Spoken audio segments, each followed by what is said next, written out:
அஸ்ஸலாமு அலைக்கும். சாஃப்ட்டான பன்னீர் சப்பாத்தி எப்படி பண்ணலாங்கிறத குயிக்கா பார்த்துடலாம். நம்ம சேனல ஃபர்ஸ்ட் டைம் பார்க்கறதா மறக்காம சப்ஸ்கிரைப் பண்ணுங்க. எண்ணெயில ஜீரகம், பெருஞ்சீரகம், வெங்காயம், அது கூடவே இஞ்சி பூண்டு தட்டி போட்டு நல்லா வதக்கிக்கோங்க. இப்போ உப்பு, மஞ்சத்தூள், மிளகாத்தூள், கறி மசாலா இல்லைனா கரம் மசாலா சேர்த்து நல்லா வதக்கிக்கலாம். இதில் வந்து துருவிய பன்னீர், அப்புறம் வந்து மல்லி, புதினா சேர்த்து நல்லா வதக்கி எடுத்து வச்சுக்கலாம்.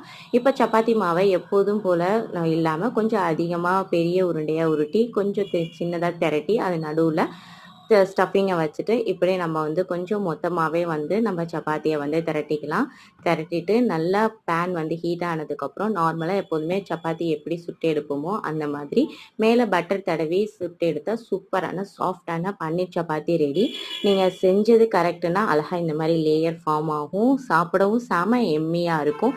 வீட்டில் இருந்த குட்டீஸ்லாம் வந்து ரொம்ப விரும்பி சாப்பிடுவாங்க. கண்டிப்பாக ட்ரை பண்ணி பாருங்கள். மறக்காமல் சப்ஸ்கிரைப் பண்ணிடுங்க. தேங்க்ஸ் ஃபார் வாட்சிங்.